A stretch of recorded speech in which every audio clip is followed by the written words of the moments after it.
Ya majikan, hari ini kita akan membahas sebuah kasus yang sebenarnya ini udah sekitar 2 bulan yang lalu sih ramenya. Namun belakangan ini sempat heboh lagi. Karena banyak yang menganggap kalau kasus ini tuh menjadi kasus Vina kedua. Yaitu di sini ada kasus Nia si penjual gorengan. Karena saking viral dan ramenya ini kasus ya, kabarnya sedang dibuka casting untuk peran Nia yang akan dijadikan film based on kejadian true story juga nih, seperti filmnya Vina. Gak hanya itu, banyak juga nih orang-orang yang membanjiri datang tuh rombongan ke lokasi di sekitar tempat tinggal Nia yang jadinya rame banget sama kuburannya Nia juga. Ya ada memang yang tujuannya untuk melayat, tapi ada yang sekedar pengen tahu aja. Ya seperti biasa, warga Plus 62 kan memang kalau lagi ada yang viral tuh pengen disamperin, pengen tahu aja. Jadinya kuburan yang seharusnya tuh menjadi tempat yang sakral ya, harus dihormatin kan kita kalau ke kuburan, malah berubah menjadi semacam tempat wisata gengs. Bahkan ada yang sampai bikin video klip syutingnya tuh di kuburannya Nia, kan ya. Apa kabar dunia? Maksudnya kalau ada kuburan nih rame-rame, banyak orang yang datengin buat terus ngasih bunga sampai bertumpuk gitu ya, itu bisa dianggap ya masih nggak apa-apa, masih terlihat wajar-wajar aja, malah mungkin jadinya bagus karena kan berarti mendoakan nih untuk meringankan dosa-dosa dari almarhum atau almarhumah. Tapi kalau sampai tahu-tahu ada orang yang wudhu di kuburannya, meminta doa gitu kan karena Nia dianggap orang terpilih, terus dijadikan tempat wisata rame-rame pada foto, sampai membuat video klip kayak tadi, itu kan jadi kayak aneh banget ya. Nah makanya ini tuh menjadi rame dan menjadi perdebatan. Ya biasalah, netizen kan sukanya huru-hara.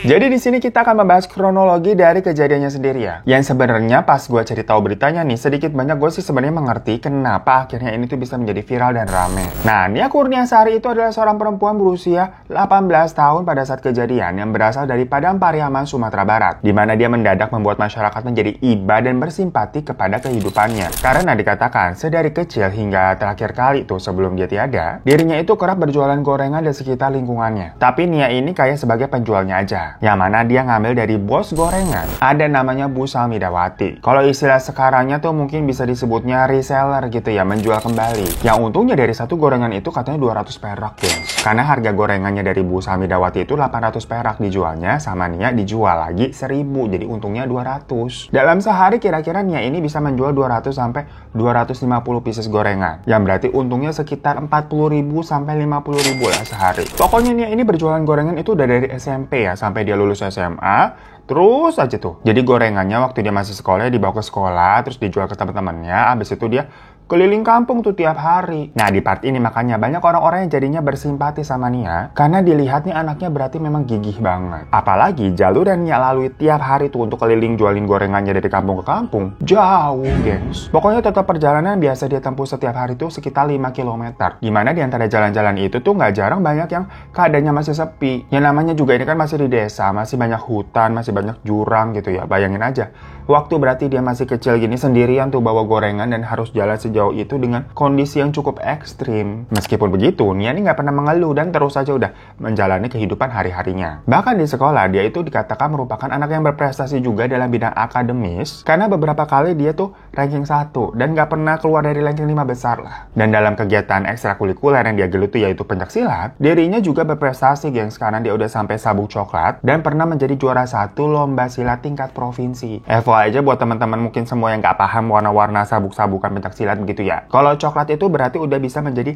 pelatih muda, udah bisa ngelatih orang. Jadi di sini kelihatan ya, berarti memang Nia ini tuh perempuan yang kuat dan cukup tangguh banget. Ya gimana enggak, ternyata kan selain berjualan gorengan, dia juga aktif dalam pencaksilat tuh. Sampingannya ternyata dia juga ngojek juga sama pernah jadi kuli panggul. Nggak kebayang sih jujur. Tenaganya seorang perempuan tuh berarti kuat ya. Dan hal inilah yang membuat orang-orang tuh jadi bersalut banget sama Nia. Berarti kan segitu beratnya hari-hari yang dia jalani di umurnya masih muda, apalagi dia perempuan. Makanya buat kalian nih pada suka ngeluh, bersyukur pada. Ya hal itu mau nggak mau Nia lakukan karena dia harus menjadi tulang punggung keluarganya. Jadi yang namanya kerasnya hidup mah udah hari-hari itu dari kecil ya dia jalani seperti itu. Nia ini tuh tinggal bersama ibunya yang bernama Eli Mariana dan kakak perempuannya bernama Rini. Namun mereka ini dikatakan sudah tidak dinafkahi oleh ayahnya karena memang orang tuanya itu keduanya sudah lama berpisah. Dengan pembagian waktu yang begitu sibuk ya, antara jual gorengan, ya gojek, ya pencaksilat, sekolah gitu, Tentunya, hal itu sedikit banyak membuat Nia ini cukup kewalahan. Alhasil, dia ini jadi suka terlambat dan kelelahan saat sampai di sekolah. Namun meskipun begitu, menurut salah satu wali kelas yang pernah ngajar Nia nih, ada namanya Ibu Retni Fatma Yunita, dia mengatakan kalau Nia ini tetap nggak pernah minta keringanan. Jadi kalau dia telat ya, dia bersedia untuk dihukum bersih-bersih toilet seperti anak-anak lainnya pada telat juga. Dan terbukti, walaupun dengan segala kesibukannya, telat segala macam ya, nilainya sih tetap bagus-bagus aja. Pokoknya Nia ini suka dijadikan contoh atau panutan lah di sekolahnya tersebut. Dan gak heran, karena kegigihannya itu, dia juga akhirnya sempat mendapatkan bantuan beasiswa sebesar 1,5 juta per bulan. Nah, hebatnya lagi nih, Nia yang memang dari dulu kan berarti dia udah kerja ya, gimana pun udah punya penghasilan sendiri, bisa disebut gitu ya. Ditambah dapat bantuan beasiswa tadi, dia tuh jadi suka nolongin temennya, misalkan kayak ada waktu istirahat, temennya nggak bisa jajan, kenapa duitnya habis? Suka dijajani sama Nia. Ya kan mulia banget maksudnya begitu ya. Dan di umurnya masih belasan tahun dia juga udah sampai bisa beli cincin emas sendiri gengs dari hasil tabungannya. Berarti Nia ini bisa digambarkan sosok yang green flag total gitu. Ya memang kalau dari cerita-cerita orang sekitar, rata-rata pada sayang dan salut semua sama Nia. Dan Nia ini memang tipe-tipe orang yang nggak mau dikasihani dengan keadaannya dia. Jadinya dia terkenal gigih banget karena dia punya banyak cita-cita. Di antaranya katanya dia pengen melanjutkan pendidikan sampai jenjang kuliah. Jadi ketika lulus dari SMA kemarin tuh di tahun 2023, dia sempat kayak nyari-nyari info-info beasiswa lah. Kalau tadi kan memang dia udah dapat beasiswa tapi buat pendidikan di SMA kan, sekarang mau lanjut ke kuliah maksudnya. Terus dia juga punya keinginan untuk bisa merenovasi rumahnya karena udah sering bocor, katanya udah banyak yang rusak. Pokoknya nih, ini tuh pengen membahagiakan orang tua. Makanya nggak ada kata capek lah di dalam kamus hidupnya. Harus terus kerja keras sampai semuanya terwujud. Dan dalam menumpahkan segala permasalahannya tuh, kalau dia ingin berkeluh kesah segala macam, dia ini punya seorang sahabat bernama Yuka. Pokoknya dia sama Yuka ini terbilang cukup dekat lah, sampai sering mereka ganti-gantian numpang nginep di rumah masing-masing sambil update kehidupan. Maksudnya cerita aja ngapain hari ini, ada kayak kejadian apa, punya pemikiran apa, banyaklah cerita-cerita yang mereka sudah lalui bersama. Nah, menurut Yuka, Nia ini tuh pernah cerita kalau dia tuh risih misalkan kalau ada cowok-cowok yang suka goda-godain dia ketika lagi keliling jualan gorengan. Ya jadi biasa macam mungkin di catcalling, digoda-godain, atau sengaja kayak dipanggil gitu mau beli gorengan, tapi pas sudah disamperin sama Nia nih, ternyata cowoknya cuma ngajak kenalan atau cuma rayu-rayu gombal godain. Namun ya semua itu hanya sebatas keluh kesah Nia aja, ya wajar gitu. Selebihnya kayak mau gimana lagi. Sampai akhirnya tadi kan waktu si Nia udah lulus SMA nih, dia lagi berusaha cari-cari info beasiswa tuh, ya sembari itu pastinya dia tetap berjualan gorengan atau ngojek nih misalkan kalau ada tetangga yang minta anterin kemana gitu. Nah, pada hari Jumat tanggal 6 September 2024, seperti biasa berarti Nia ini berkeliling kampung untuk menjual dagangannya dari pagi hari itu, karena kan dia udah gak sekolah. Cuma ternyata hari itu tuh sempat hujan. Awalnya Nia bingung nih kayak, duh gimana nih dari pagi udah hujan, udah mendung. Tapi ya seperti yang udah-udah nih, segala rintangannya terjang aja dia hadapin. Karena kalau dia nggak jualan hari itu, berarti hari itu dia nggak punya pemasukan. Akhirnya Nia tetap nekat tuh menerobos hujan setelah memang agak redaan. Udah nih dia jualan seharian gitu kan, sampai sekitar jam 5 sore udah keliling sana sini. Ketemulah dia nih sama 4 laki-laki yang sedang nongkrong-nongkrong. Dimana salah satu dari 4 laki-laki ini ada yang bernama Indra Septriaman. Ya Nia yang lagi lewat berusaha bersikap biasa aja. Tahu-tahu keempat pria ini tuh manggil Nia, katanya mau beli gorengan. Ya udah Nia sebagai pedagang kan tentunya meladeni ya, disamperin tuh buat menjajakan gorengannya. Disitulah Indra nih yang melihat Nia, dia terbesit pikiran jahatnya untuk mau menyetubuhi Nia. Yang mana ternyata memang pemikiran tersebut tuh udah Indra pendem dari lama, guys. Jadi nggak baru itu aja. Sebelum-sebelumnya Indra ini udah merhatiin Nia terus. Cuma hari itu mungkin apa ya, hasratnya udah nggak kebendung lagi kali. Dan cuaca kan habis hujan dingin, plus keadaan sekitar tuh memang dilihat sepi. Ya orang kan kalau habis hujan, apalagi ini udah mau menjelang maghrib, udah masuk ke rumah kan. Setelah keempat pria tadi tuh udah pada nyomot, bayar gorengan segala macam, ya udah Nia lanjut jalan lagi tuh mau pergi mau pulang. Karena langit kan juga udah mulai gelap ya, udah mau maghrib, plus tadi kan hujan tambah gelap lagi tuh pastinya. Gak lama dari Nia tadi lanjut meninggalkan 4 pria ini, yang namanya Indra tuh tahu-tahu ikut-ikutan pamit sama teman-temannya, bilang katanya, gue duluan nih ada urusan. Ya teman-temannya waktu itu nggak ada curiga sama sekali, dikira Indra emang mau ngapain aja kali. Yang ternyata si Indra ini ngebuntutin Nia di jalan. Sampai dia juga sempat lewat warung dan beli tali rafia, guys. Habis itu dipantau terus nih, diikutin diem-diem sampai kira-kira jalan tuh 200 meter lebih. Seniat itu Indra ngikutin sampai 200 meter. Nah waktu udah ngikutin terus nih sampai dilihat keadaannya sepi tuh sekitar jam 6:30 malam, Nia ini memasuki kawasan Pasar Gelombang namanya.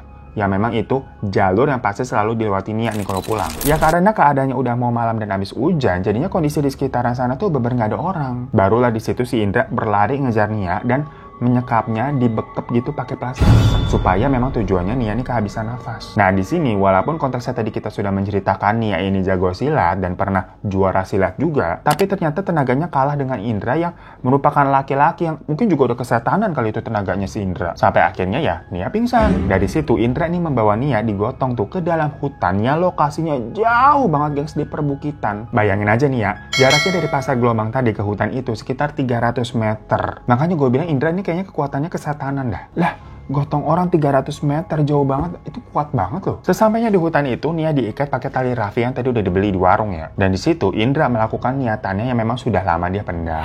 Gak peduli dia kondisinya pada saat itu Nia nih masih hidup atau enggak. Baru deh setelah udah selesai dan dia puas, Indra memastikan nih ngecek keadaannya Nia yang ternyata memang sudah tidak bernyawa. Dari situ dia baru bingung deh tuh, gimana caranya untuk menutupi semuanya. Satu-satunya ide yang ada di pikirannya adalah untuk mengubur Nia. Tapi pakai apaan nih kan? Kalau gali tanah nggak mungkin pakai tangan doang dong. Akhirnya Indra pergi keluar dari hutan itu untuk mendatangi rumah-rumah warga yang terdekat buat minjem cangkul. Ya warga sana mungkin polos-polos aja ya, mikirnya nggak aneh-aneh ada orang minjem cangkul nih, dikiranya buat ngapain, buat nanem kali, mau berkebun kali, ya udah dipinjemin aja. Habis itu si Indra kembali ke hutan, tapi anehnya dia akhirnya memutuskan untuk gak ngubur Nia di situ. Melainkan dia bawa lagi tuh ke sekitaran pemakaman desa di daerah Kayu Tanam Pariaman, yang mana lokasinya itu sekitar 200 meteran dari hutan tadi. Bener-bener gak paham sih gue. Dari tadi tuh Pasar Gelombang dibawa tuh 300 meter ke hutan. Dari hutan dibawa lagi 200 meter ke area pemakaman. Dan karena si Indra ini lagi bawa cangkul ya, jadi Nia itu katanya diseret, gengs. Udah bukan digotong lagi. Gila gak tuh, ini bener dirasukin setan banget tiba-tiba. Jadi gitu kelakuannya. Baru dia di sana Indra menggali tanah dan memasukkan Nia di situ, ditutup lagi sampai rata. Di atasnya dikasih ranting-ranting sama dedaunan biar kayak nyaru aja kelihatannya, kalau orang lihat tuh nggak begitu ngeh. Setelah beres nih, Indra sempat ngembaliin cangkul yang tadi dia pinjem. Terus ya udah pulang ke rumah untuk ganti baju karena kan bajunya kotor tuh habis gali-gali tanah kan. Namun di situ dia nggak ada rasa panik, cemas atau ketakutan. Karena sehabis itu dari rumah tadi tuh dia keluar lagi buat nongkrong di warung sama teman-temannya. Dan dengan bangga dia cerita ke teman-temannya itu kalau katanya dia baru aja menyetubuhi perempuan dan menghabisi nyawanya. Jujur nggak paham kan lu? Jadi dia mungkin kayak merasa bangga atau mungkin hal itu dianggap hebat kali ya, ada gila-gilanya nih manusia. Sementara keluarganya yang di rumah ya cemas lah, ini kok anaknya belum pulang-pulang udah malam. Ditungguin sampai jam 9 malam masih nggak kelihatan. Ya akhirnya ibu sama kakaknya Nia itu berkeliling tuh nyari di sekitaran jalur yang biasa memang Nia lalui untuk berdagang. Cuma nggak ketemu. Sampai besoknya nih nanya ke orang-orang, ke teman-temannya Nia, semuanya pada juga nggak tahu. Nah warga sekitar, tetangga-tetangga yang pada kenal sama Nia itu juga pada ikut khawatir, bantuin nyari.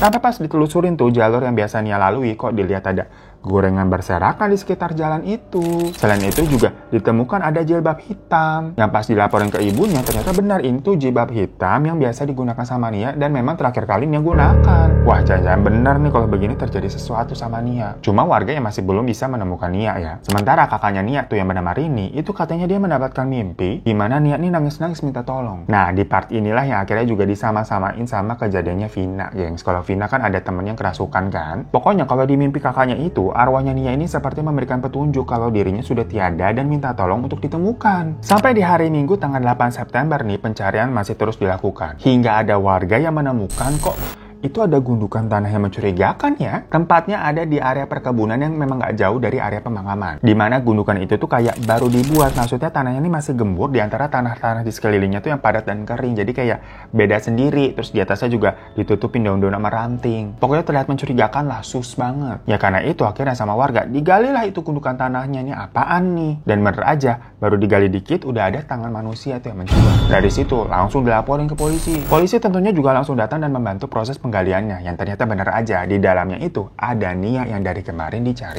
Walaupun keadaannya sudah tidak bernyawa ya, Nia tetap langsung tuh dibawa ke rumah sakit Bayangkara Padang untuk diotopsi. Sementara keluarga yang dikabarkan itu tentunya histeris ya, mereka tidak menyangka kalau Nia yang selama ini menjadi tulang punggung selalu dibangga-banggakan bisa berakhir seperti itu. Dan pihak kepolisian tentunya juga langsung menyelidiki lebih dalam tentang siapa pelaku yang dengan tega menghabisi seorang gadis yang nggak berdosa nih. Setelah ditelusuri, dicari tahu segala macam, teman-temannya Indra yang sempat beli gorengan, mereka kan jadi mencurigai Indra ya. Karena Indra ini pamit gak lama setelah Nia pergi. Selain itu, ada temannya Indra yang lain juga yang dicurhatin terang-terangan kan waktu di warung tuh. Si Indra bilang katanya habis menyetubuhi dan menghabisi perempuan. Makanya agak gelo si Indra nih. Plusnya lagi nih, pemilik cangkul yang waktu Indra minjem cangkul ke dia, itu bilang kalau memang ada pemuda dengan ciri-cirinya yang seperti Indra minjem cangkul tuh ke dia di hari Nia menghilang. Ya udah, dari situ Indra dicari nih, tapi ternyata dia kabur. Cuma kan polisi terus berusaha ya melakukan pencarian, pokoknya lama tuh selama 11 hari sampai akhirnya Indra ditemukan. Yang ternyata gengs memang dari catatan kepolisian pas dicek tuh ya, sebelumnya Indra sendiri ini sudah pernah berbuat kriminal dan pernah dipenjara juga. Jadi waktu itu dia pernah terlibat kasus pencabulan yang dilakukannya di tahun 2013, dan setelah bebas 4 tahun kemudian di tahun 2017 dia kembali ditangkap karena kasus obat-obatan terlarang. Jadi emang ini orang tuh red flag total gengs, berbahaya. Nah pokoknya setelah melakukan pengejaran sampai 11 hari buron tuh, di hari Kamisnya tanggal 19 September, polisi berhasil menemukan Indra di sebuah rumah kosong yang ada di daerah Nagari Kayu Tanam. Nah cuma sebenarnya awalnya semua itu karena atas laporan warga sana, di mana ada warga yang curiga, soalnya rumah itu kan harusnya kosong, udah lama kagak ada orangnya. Pemiliknya udah pindah dan itu rumah kayak dibiarin gitu aja. Kok ini tahu-tahu dilihat kayak ada yang beraktivitas di dalam situ. Nah warga itu coba konfirmasi dong ke si pemilik rumah. Macam kayak apa benar ini mungkin ada saudara atau siapa gitu yang baru tinggal. Tapi sama pemilik rumah dijawab, nggak ada, wah itu siapa tuh? Makanya dari situ mereka lapor ke pihak kepolisian. Pas polisi datang tuh, nggak dibukain pintu, sampai akhirnya didobrak. Cuman kok nggak ada siapa-siapa ternyata di dalam, macam kayak cerita horor. Namun ditemukan ada puntung rokok yang masih ada asapnya kayak buru-buru dimatiin gitu loh. Lah berarti tadi di sini ada orang nih. Dan karena lantainya juga kotor ya kan, udah lama nggak ditinggalin. Jadinya banyak jejak-jejak kaki orang tuh yang pas diikutin loh. Kok sampai ke tembok gitu kayak merayap sampai ke plafon. Ini Sadako apa bagaimana? Beneran setan apa gimana? Pas dicek ke atas plafon, lah ternyata si Indra lagi ngumpet di atas sana. Ya wai, turun lo, langsung ditarik buat turun. Ya udah dari situ si Indra berhasil diringkus polisi. Setelah dibawa ke kantor polisi nih, keluarga dan tetangga Nia nih yang pada dapat info kalau Indra ternyata udah ketangkap, itu langsung rame-rame berbondong-bondong mendatangi kantor polisi karena mereka pada kesal. Pada marah pengen menghajar Indra. Pokoknya sempat ribut tuh karena rame banget warga yang datang, geng. Semua orang pada teriak-teriak minta si Indra ini supaya dihukum mati. Saat dilakukan interogasi, Indra akhirnya mengakui semua perbuatannya. Dan atas perbuatannya itu, terakhir yang kita dapat infonya dari berita-berita, Indra ini terancam hukuman 15 tahun penjara. Cuma masyarakat yang mengharapkan hukumannya lebih dari itu. Kalau bisa yang mendapatkan hukuman mati untuk perbuatan keji seperti itu, kalau masyarakat menginginkannya begitu. Cuma kasusnya ini kan masih berjalan ya dari akhir September kemarin hingga sekarang. Dan setelahnya, seperti yang tadi kita udah ceritakan, kalau kasusnya ini menjadi viral karena orang-orang ini pada iba dan simpatik dengan cerita Nia. Sebuah perjuangan dari gadis yang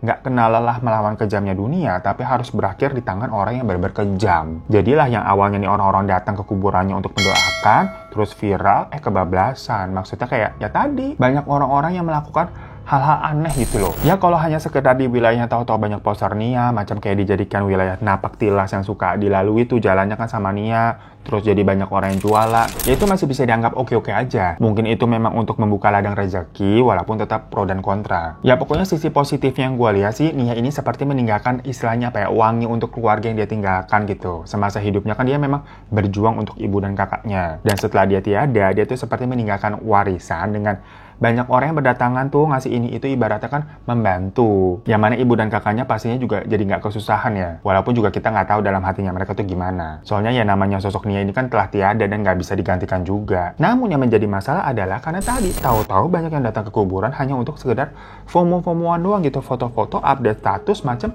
datang ke taman wisata, padahal kan itu kuburan. Lah sampai ada yang bikin video klip gitu kayak aneh banget, terus wudhu di atas kuburannya kayak buat apa sih? Nah tapi menurut majikan semua nih gimana nih tentang fenomena dalam kasus ini tuh, boleh komen di bawah ya. Yang jelas tetap kita doakan semoga Nia ini tenang dan bahagia di sana ya. Karena dari awal kejadian sampai akhirnya viral itu juga bukan salahnya Nia pasti nggak tahu sama sekali. Kalau sosok Nianya ini sih memang panutan banget dari cerita kehidupan kegigihannya ya. Ya pokoknya seperti itu majikan kronologi kejadian Nia ini si penjual gorengan sampai akhirnya menjadi viral, dan kuburannya itu ramai-ramai didatangi banyak orang dari berbagai kalangan. Soalnya dari berita-beritanya tuh katanya istri bupati segala macam juga pada kesana. Ya mungkin nanti kalau benarnya akan dijadikan sebuah film, bakalan bisa jadi pro dan kontra lagi seperti filmnya Vina kemarin. Atau mungkin memang itu yang dicari ya.